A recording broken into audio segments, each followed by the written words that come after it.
Welcome back, guys. This is What's Not Sport, episode 28. I'm your host, Will O'Connor. As you can see, a little bit of lighting change. As I said, I'll be upgrading the studio slightly, so I'm very excited for that. As you can hear, the mic is on point, which I am super happy about. We've only got 2 cameras at the filming of this. I'm still working out the lighting. It's a little bit dimmer, but it is what it is. But next episode there should be almost basically a complete restructure of our lighting and studio, so stay tuned for that. I'm very, very excited for that. Now, let's kick off. So, you the viewers, I reached out to you yesterday or the day before, depending when this comes out, and I said, let me know what you think about sport or what you want to hear. Some of you commented, some of you messaged me. Thank you for all those that had a response. I was very, very happy with all that. So it's a new segment, and it's called What You Think. And this is what you guys come up with. So one of you commented badminton. So if you really want to know about badminton, because I know nothing, we can go into the top 10 players next time. So if you do want to hear about badminton, let me know. But I think that was a bit of a joke, that comment, because it was just literally badminton.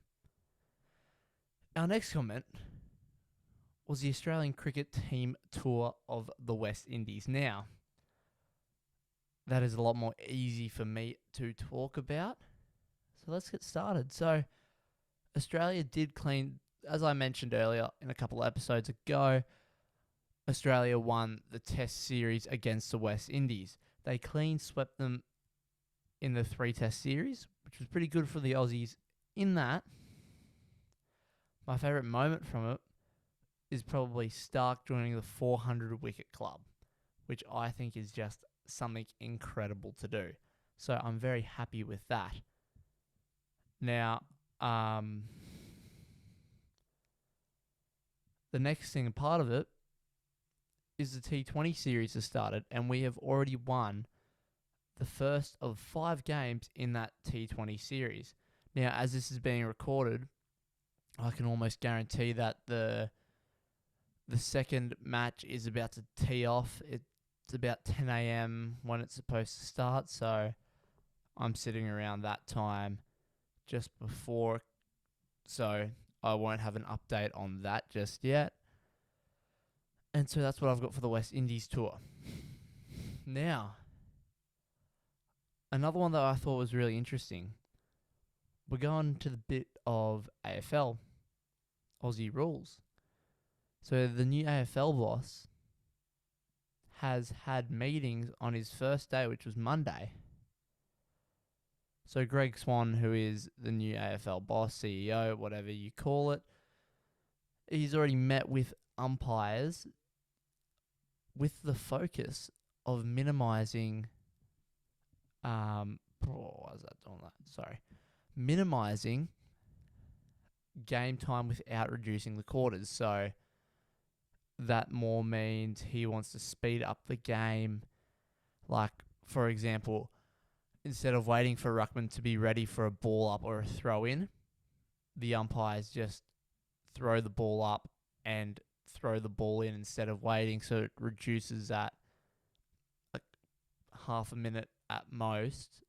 But if it's going to happen repeatedly through the game, it extends the quarter by quite a bit. So most fans are taking this as a positive thing, which I think is awesome.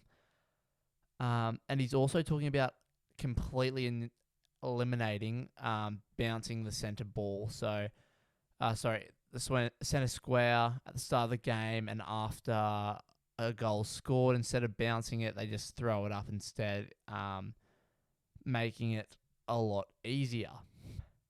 So that's what I've got from another fan that has commented. Now, let's go into one that I thought was really interesting. It was a comment I got on TikTok, and it's about NRL coaches losing their jobs, and then becoming a viable option for another club that has just sacked the coach. And I absolutely agree with this, and I hadn't really thought about it until this was brought to my attention.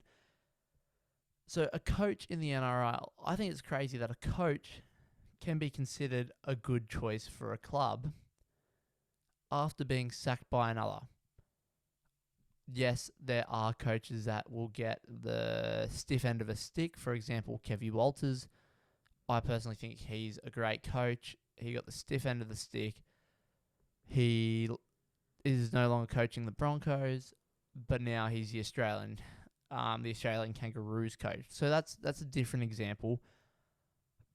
But the comment on the TikTok, I was really thinking that is 100% right. Like, a coach could be underperforming at one club, get sacked. Another coach at another club could get sacked, and that coach that got sacked from the other club who was underperforming, the same reason as you sacked the coach, you're going to hire them. And as one of them said, as the person who commented this on my TikTok said, it's a merry-go-round of losing coaches. And I couldn't agree more, because all the good coaches usually stay with their clubs. You do get some of them jump to another club. For example, Wayne Bennett, he went from South to the Dolphins, and now he's back at South, but he wasn't sacked by any means at all. But it's more the sacked coaches. They are, yeah, and I agree with it. I feel like the game, it's just the same coaches as I said earlier, going around and around and around. So we need some fresh blood. And why would clubs, I was just thinking about this, why as a CEO of a club go, okay, here are our options. We've sacked someone for underperforming, and these three candidates have just been sacked from their clubs for underperforming as well. How are we going to go about and hire them when there should be? Why wouldn't they go, okay, that's risky picking them. Why not take the risk and bring some fresh blood, fresh coaching into the scene? Because in my opinion, it's a bigger risk to be going, oh yeah, we'll just hire a coach that's just been sacked for underperforming. That's risky. But I really thought that was an interesting take from one of the fans. Well, or just TikTokers. So there we go. Now, that's all I've got for the What You Think segment. Let me know if you enjoy that one. Now, let's have a dive into the AFL this week. And my tips, let's go. Hawks versus Carlton, Essendon versus Bulldogs, GWS versus Sydney, Gold Coast versus Brizzy, Freo versus West Coast, North Melbourne versus Geelong, Adelaide versus Port Adelaide. So not only do we have the Q Clash this week, of Gold Coast versus Brizzy, we also get the Adelaide equivalent. I don't know what it's called, but that's what we get. Richmond versus Collingwood, St Kilda versus Melbourne to finish off the week. So, massive news in the AFL world. So we're going to talk about that Hawks versus Carlton game first. Obviously, I'm not going to tip against the Hawks. I'm tipping the Hawks, but I'm actually very worried about performing against Carlton for a couple of reasons. And AFL fans, you will all understand why. So, it is quite a sad week for you guys, as you're losing a player that has gone through a lot in Sam Doherty. He has decided to retire after this game. He's been through cancer twice, 2 ACL injuries, multiple other very harsh human experiences, and he's decided to retire after this game. So He did a speech yesterday to the Carlton boys, pointed out a few people, and I think Carlton is really going to step up, and they're going to be incredible. And I am actually a bit worried as a Hawks fan, so I'm not going to tip. I'm not going to tip Carlton, but I'm just going, and I'm pointing out the facts that if this was a week for Carlton to really lift, it's this week. So that's my opinion. But still, Hawks taking the win in that. Let's move on to the next one. Essendon versus Bulldogs. Essendon is still on a mad losing streak. Let's go with the Bulldogs. GWS versus Sydney. I'm going to go GWS. Gold Coast versus Brizzy. See, this one is a tricky one because Gold Coast performed really well against... they beat Collingwood 2 weeks ago. They then lost last week. Brizzy is just so strong as well, but I feel like the Suns are just unpredictable and they're going to perform against a high-end team. But I still don't know if that is going to be the proper case. So, I will be backing Brizzy in this one. I feel like they're a safe option. Freo versus West Coast. I got to go with Freo. That's an easy pick. North Melbourne versus Geelong. Geelong's getting my tip there. Adelaide versus Port Adelaide. I'm going with the Crows. Richmond versus Collingwood. Second last versus first. Let's go Collingwood because that'd be a stupid choice not to go with them. And St Kilda versus Melbourne. This might be a close game. Let's go with... Yeah, we're going to go with Melbourne. There we go. We'll go with the Ds. That's AFL done. Let's pump it out and go to the NRLW. So, let's speed run this. I just want this to be a nice short app for you guys when you wake up on a Thursday morning to hear my tips. So let's do it. We got the Wires versus Titans, Roosters versus Bulldogs, Cowboys versus Raiders, Cowgirls I should say, Eels versus Knights, Dragons versus Broncos, Sharks versus Tigers. Wires versus Titans, I'm going the Titans. They're a strong side, and I don't think the Wires, the new club, are ready for that. Similar to the same reason why I'm picking the Roosters over the Bulldogs. The Roosters obviously being the best team in the comp at the moment, top of the ladder. I know it's only been 3 rounds, but still, and the Bulldogs are such a fresh blood. I mean, they could pull off an upset, but I don't think so. Cowboys versus Raiders. The Cowboys are probably going to win, but I'm still tipping the Raiders, girls, because got to stay strong to the green machine. Eels versus Knights. This is a tricky one, but I'm going to back Parramatta here. They did roll the Raiders girls last week, so they do look like a strong team. I know they didn't have the best week the week before, but I'm still interested. I still got to back them. I think that they'll go well. Dragons versus Broncos. I'm feeling a bit of an upset here, and I'm going to tip the Dragons here. I think those girls, if they really want to put a good performance together, they will, and they'll do it against the Broncos. And then finish off Sharks versus Tigers, going with the Sharkies. So that's my NRLW tips. Let's move on to NRL. Let's do it. So, we got the Roosters versus Storm, Cowboys versus Dragons, Broncos versus Eels, Wires versus Titans, Panthers versus Tigers, Souths versus Sharks, Raiders versus Knights, and the Dogs versus Manly. Let's kick it off with the Roosters versus the Storm. So, in this game, we got no Munster. Could be a huge problem for the side. No Munster. We know how good he is and how much of a crucial player he really, his crucial role. On top of that, no Nelson for 2 weeks. I mentioned that earlier in the last pod after he elbowed one of the Manly players in that game.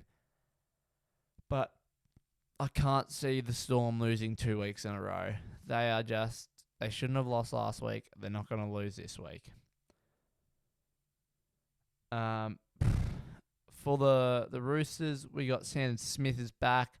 Chad Townsend is dropped again. I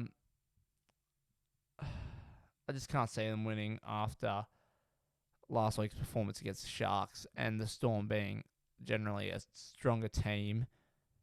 I just, can't see it. So we're going with the Storm. Cowboys versus Dragons. Oh, the Dragons, they're coming home strong, which is quite impressive. They haven't been the best side this season, but as I keep on egging on that this season is so close, so the Dragons could quite potentially make the top 8. I'm not sold on that fact, but it could happen. Like they were so close to getting that win last week against the Dogs. I don't. And the Cowboys got pumped last week against Dolphins. I really think the Dragons will go into that game with a bit of confidence. But on the flip side, the Cowboys do have Bateman and Duffy back this week. But still, I don't think it'll be enough after the loss last week. Broncos versus Eels. The Bronx, they're coming in hot. Like, if there is a team that is coming into the back end of the competition, other than the Raiders who have won 8 in a row now, they're going to win their 9th in a row after this weekend. I'm just saying. I'm getting ahead of myself. But yes, like, the Broncos are flying at the moment. We got Haas back. They've got Haas back this week after an extended resting period after Origin. Jesse Arthurs is back. I'm missing someone else. No, it's crucial that's back. But anyway, like the Eels, tiny glimmer of hope with Mitch Moses returning this week, but like it won't be enough, is what I'm saying. The way that they are performing, I just don't see the Bronx losing. Wires versus Titans, the Wires. Titans are last.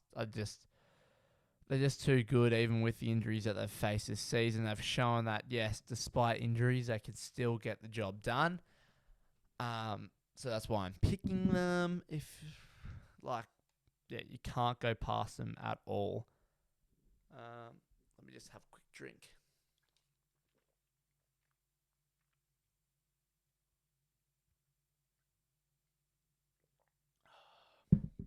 Okay, back to it. And also, the Titans are missing Tino this week after getting injured, and Fafita, so that's just huge blows to the side. So yeah, they're not getting the win over the Wires. So up the Wires, as the Kiwis say. Let's go. Panthers versus Tigers. It's going to be an upset here. They've done it the last couple of years where Penrith have been dominating the comp, and then the Tigers, who would usually be in last, come out and tune them up. Like, we've seen it happen a couple of years in a row. Penrith do have a full strength spine again after resting Yo and Cleary. But, like, I think the Tigers are just going to clutch up. And we're going to see some clutch moments from Adam Dewey. I had my raps on him on the last pod.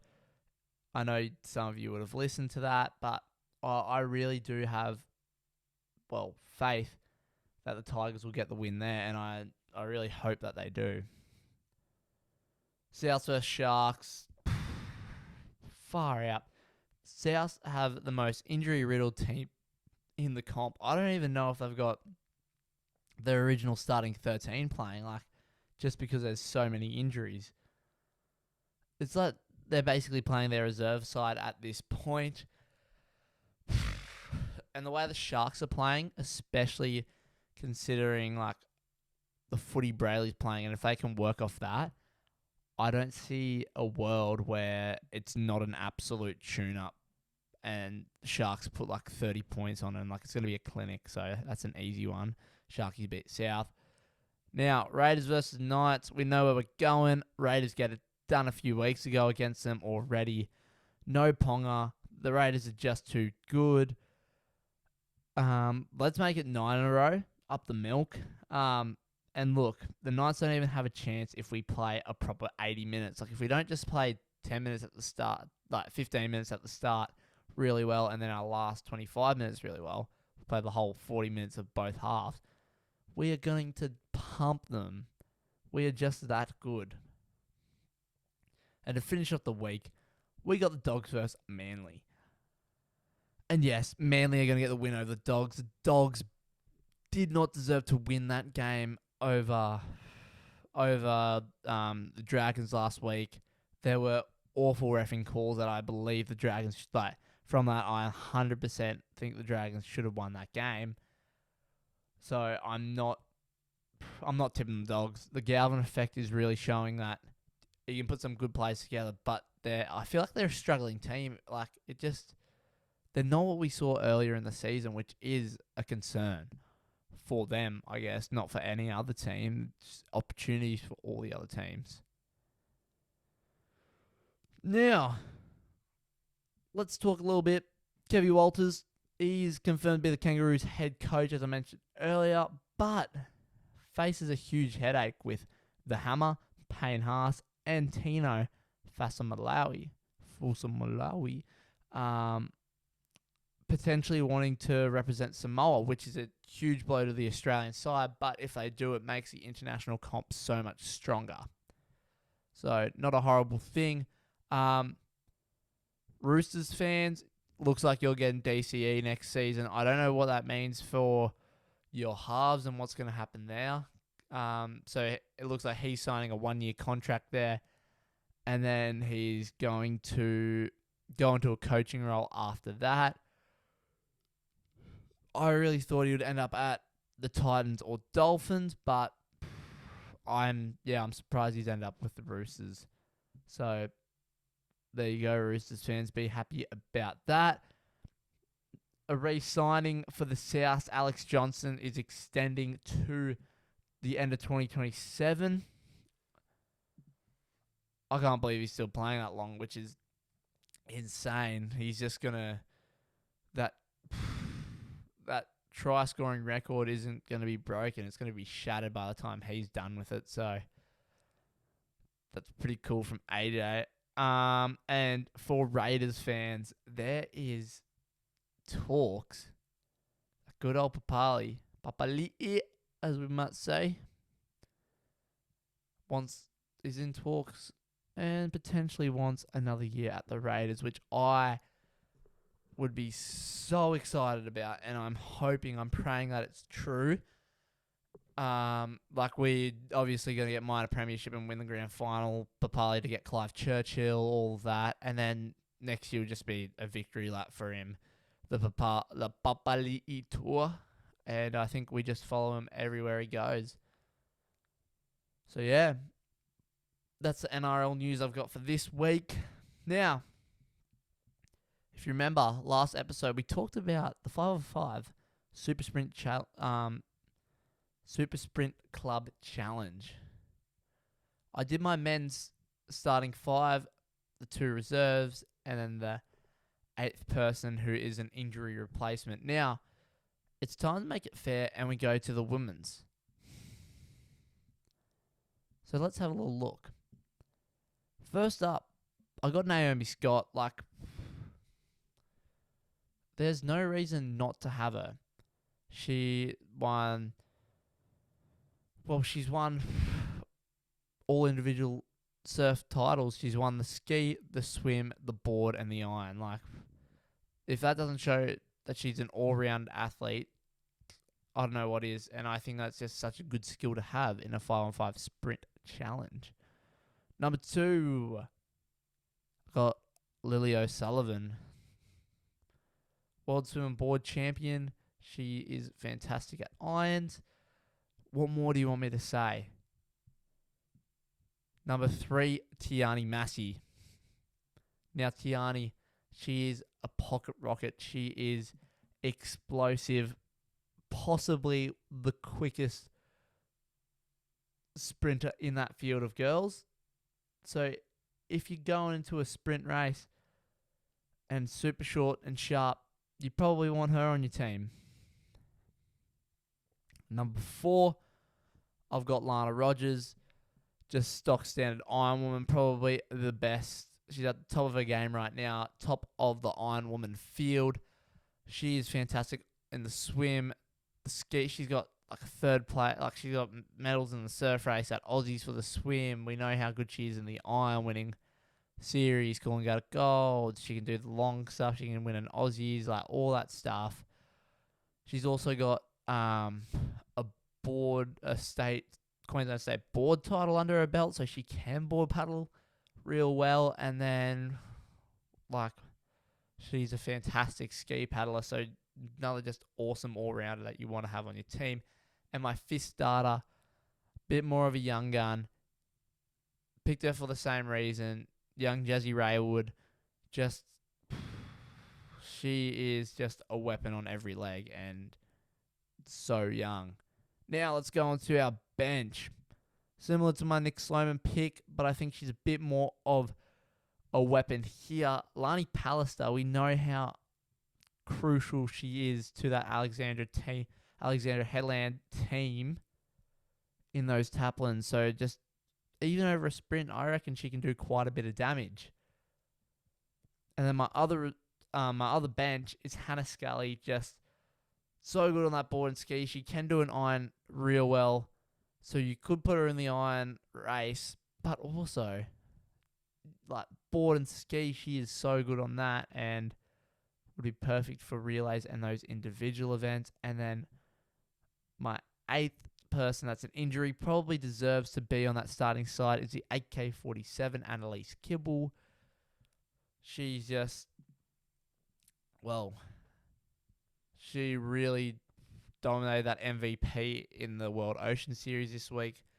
Well, not this week, last season, I should say, and just showed how much of an incredible athlete she is and all-rounder. So she gets that last spot on my 8 for the 5-on-5 Super Sprint Club Challenge. Now, I think that's going to do us here. I'm going to wrap it up. It's only a quick potty. Let me know what you think. I hope you enjoyed it all. I'm going to try and get more active on the socials. And yeah, keep giving me feedback. If that's what's not sport, thank you, the viewers, and you who interact with the podcast. It really means a great deal to me and it helps me grow. So thank you. And that's me signing off. Cheers, guys. Enjoy the sporting weekend.